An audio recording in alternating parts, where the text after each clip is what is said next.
میاں شادی بنجر بطول تعلیم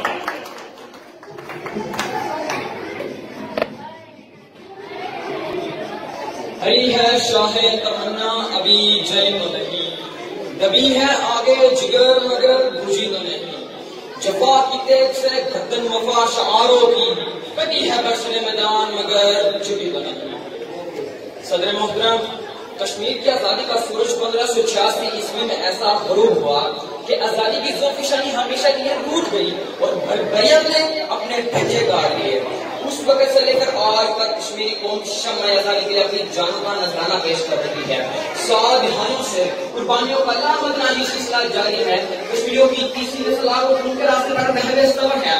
بھارت ظلم، جبر اور سواتیہ سے کشمیریوں کی آواز کو خاموش کروانے کے لیے ہر کو استعمال کر رہا ہے، لیکن اس کے جواب میں کشمیری آزادی کا نعرہ لگا کر ایک صوابۂ رائے کا حق مانگتے ہیں اور بازوان حال بھارت کو یہ پیغام دیتے ہیں: تم یزیدی ہو تو لشکر لیے چار دوڑو گے، ہم حسینی ہیں اکیلے ہی نکل آئیں گے، اور اے ظلم و تشدد کے نمکوار یزیدو، طوفان کو بھی رکنے نہیں کاغذ کے گھروں سے لڑنا ہے ہم سب میں کون لے آؤ، ہم سب پہ کفن باندھ کے نکلے ہیں گھروں سے، کیونکہ ہمیں یقین ہے دنیا کی کوئی طاقت کوئی قوت پاکستان کو کشمیر سے الگ نہیں کر سکتی۔ کوئی جے شنکر، کوئی مودی، کوئی آرڈیننس، کوئی قانون کشمیریوں کی جدوجہد آزادی کو نہیں دبا سکتا۔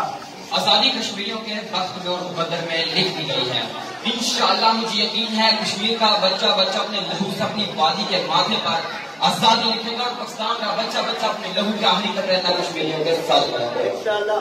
بھائی وقار، میں سلام پیش کرتا ہوں اس ماں کو جو اپنا جوان بیٹا قربان کر کے بھی کشمیر کی جدوجہد آزادی کے لیے پیچھے نہیں ہٹی۔ سلام ہے ان بہنوں کو جن کی چالیں کشمیر کی آزادی کا سائبان بنی۔ سلام ہے ان بوڑھے ماں باپ کو جنہوں نے اپنے بیٹوں کے جنازے اپنے کندھے پر اٹھائے لیکن کشمیر کی آزادی کی تحریک سے پیچھے نہیں ہٹے۔ سلام ہے ان ماں کو جنہوں نے برفان وانی جیسے بیٹے پیدا کیے، اور سلام ہے ان بچوں کو جو اپنے ہاتھوں میں پتھر لے کر ہر پارٹی فوجی کی آنکھ میں آنکھ ڈال کر یہ کہتے ہیں: ادھر ستمگر ہنر آسما تو تیر آسما ہم جگر آسما ہے۔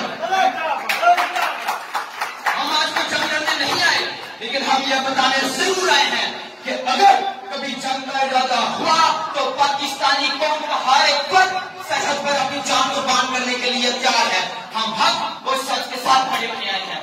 ہم آج عہد کرتے ہیں کہ خدا کی قسم سرحد پر اگر ہمیں اپنی جان لٹانے کے لیے سب سے آگے کھڑے ہوں گے، ہمارے جانباز جانساری شاگرد کے سر پر کھڑے ہوں گے۔ میرے نوجوانوں، یاد رکھیے، اگر ہم نے مودی کا ضرور کاٹنا ملانا ہے تو ہمیں خود کو مضبوط بنانا ہوگا، کیونکہ یہ ہو نہیں سکتا کہ ہم دنیا بھر میں بھیک مانگے اور دنیا ہماری جولی میں کشمیر ڈال دے۔ ہمیں پاکستان کو اتنا مضبوط، اتنا طاقتور بنانا ہوگا کہ مودی صاحب آپ کی بار آئیں، ویزا لے کر آئیں اور کشمیر دے بھی جائیں۔ اور بھارت